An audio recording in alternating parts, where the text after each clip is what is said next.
Sometimes I think about all the great men who've lived and died before us, and wonder if they feel pain and disappointment when they look down on us from heaven.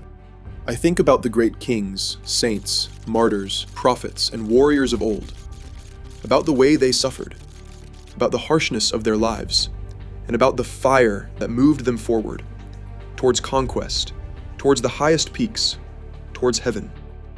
These are men who ventured into the deep, always seeking to expand the frontier of human knowledge, fueled by a God-given fire too strong to ever die, surviving the constant onslaught of war, sin, disease, and suffering. They weren't perfect, but they were men who dared. And then I look at myself in the mirror, and at all the men who live today, and the contrast shocks me to my core. We have more opportunities than they ever did, more tools at our disposal, the entirety of human knowledge available to us, and we aren't even half the men they were. I look at the men of our time, and I see deep-rooted apathy, a refusal to dare, and cowardly excuses to remain mediocre in the name of false humility. Christian men are especially guilty of this. We hide behind layers of excuses, avoiding the burden of leadership, comfortably using our faith as an excuse to never strive for something great. Small-minded and small-souled, we've believed the lies of the enemy, who whispers in our ear that a real Christian man would tame his fire, would avoid standing out, and would choose to live a life of no influence. Forever a spectator, sitting on the sidelines, watching the world decay. What's even worse, we have started to believe that mediocrity is moral, and the desire for greatness a terrible sin. But is that truly so? Do you really believe God's will for you is a life of cowardice? Do you really believe a real Christian man devotes his life to safety and comfort? Do you really believe He created you to watch the arena from afar, refusing to participate as you hide behind false piety? Were the men responsible for the expansion of Christendom not real Christians because they had big goals, not only in the next life, but also in this life of flesh and blood? A real Christian man is precisely he who walks the line between this world and the next, never settling, always seeking more, not for self-glorification, but in a sincere effort to make of his limited time on earth productive and meaningful. A real Christian man doesn't put out the fire in his heart, but orders it correctly, towards sacrifice, towards submission to God's will, and towards expanding His kingdom on earth. I refuse to believe we are called to live as spectators. I refuse to believe our faith, when lived properly, makes men apathetic and mediocre. Christ wasn't, nor were any of the great men who proclaimed His gospel and expanded His church. It's not prideful to pursue greatness, and I dare to say that it's more prideful to claim we know better now, and that all of those men of great ambitions who successfully ordered that ambition instead of killing it were acting immorally.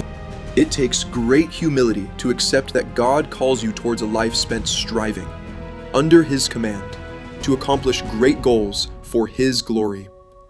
It takes humility to be His instrument, to step into the arenas of the world and fight for His name and honor. Greatness is our calling, our heritage, and our duty, but greatness properly ordered. And that virtue has a name, one that we have forgotten, and one which we desperately need to remember again. Magnanimity.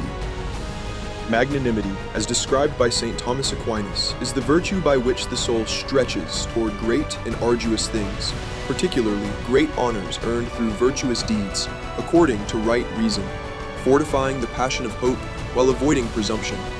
It equips one for excellence in moral and spiritual pursuits, making great acts prompt and joyful, and is essential for Catholic leadership and trust in God's providence. Look at the above description and ask yourself, if that's a virtue you embody, chances are you don't, because I don't either, nor do most modern men. To break it down into a few key aspects.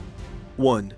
Magnanimity involves a disposition to strive for excellence and to undertake significant endeavors for the sake of God and others. It encourages us to set high goals and to pursue them with determination and integrity. St. Thomas Aquinas describes the magnanimous person as one who recognizes their worth and potential, aiming to achieve great things in virtue and service. It's key to mention that this pursuit is not for personal glory, but for the greater good and the honor of God.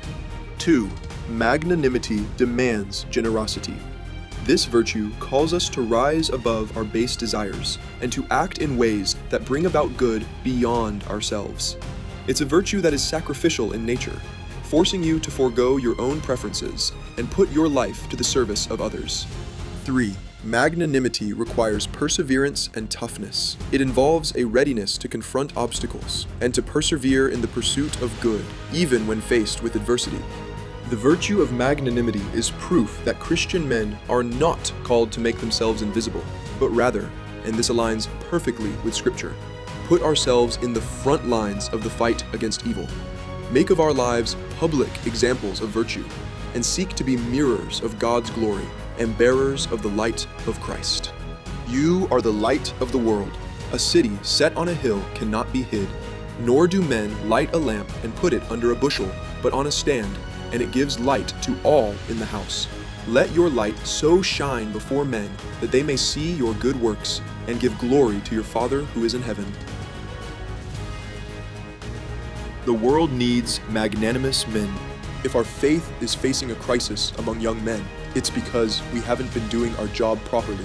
Men need other men to inspire them, motivate them, and push them towards greatness. As I wrote in Christian Vitality, young men are full of fire. They are full of life. It's a terrible shame that every time they try to approach the Christian faith, they encounter within it male role models that have no fire, and too often, no life at all. They go to church only to find, more often than not, soft-spoken priests preaching confusing messages of a hippie kind of peace and love Christianity, and soft, pudgy, middle-aged men who clearly live under the leadership of their wives.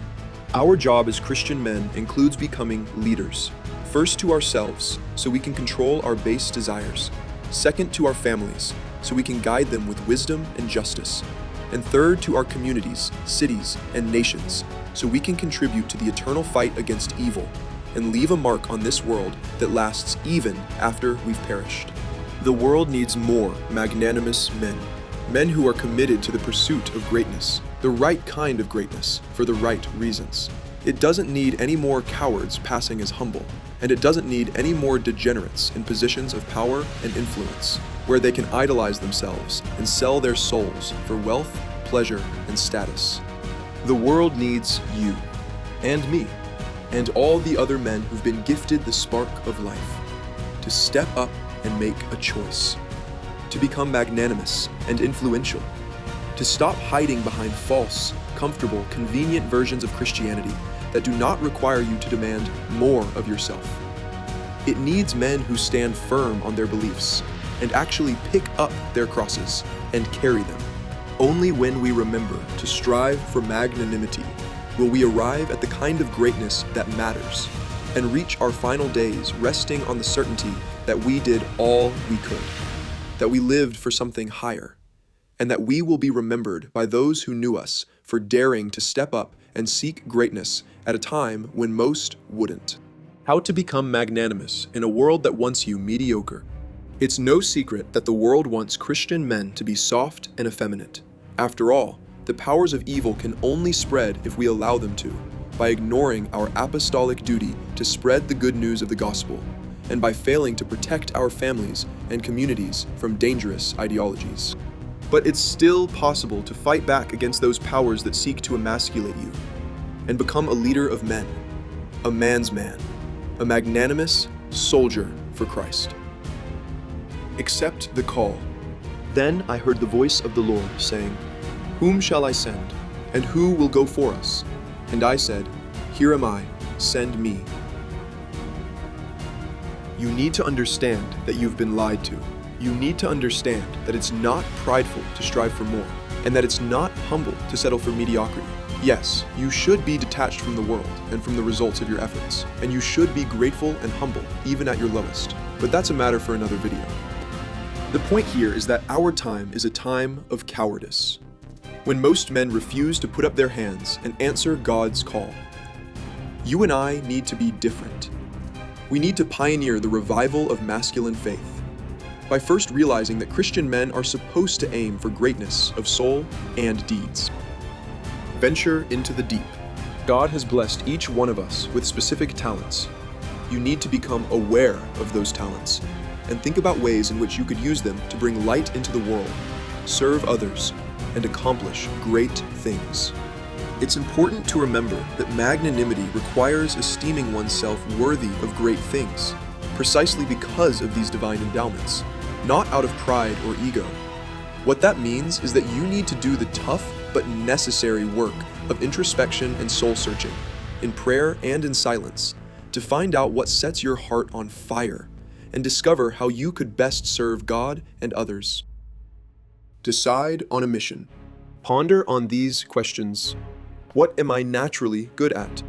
What sort of work do I enjoy? What cause sets my heart on fire? What injustice or evil pains me? How can I use my talents to fight against that evil, serve others, and bring light into the world? Your mission is usually found where the answers to these questions intersect. To help you with this, I recommend you learn about temperamental theory. Understanding your temperament will give you clarity as to what specific strengths and weaknesses you have been naturally blessed with, so you can more easily determine what specific mission God has for you. This book can help you. Set specific goals. After you've discovered your talents and have developed a mission, a general idea of what you should aim for, take some time to write down specific goals. What exactly do you wish to accomplish? What great deeds can you do at your current stage and further down the line? Start with large, ambitious goals, and then break them down into monthly, weekly, or even daily goals. The purpose of this exercise is to devise a clear roadmap towards great virtuous deeds, which always start with smaller, more manageable steps. Aim for more. Take a look at your list of goals and be very critical of them. Are they large enough?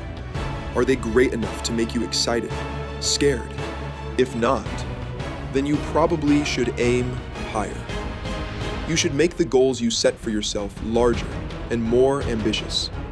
One thing is key here, and that is to remember that if those goals align with God's will, He is the one who will bring them to completion, not you. So it really doesn't matter if you think yourself incapable of achieving those massive goals through your own merit, because it's God who will accomplish them, if He so wishes, using you as His instrument. Entrust your goals to God.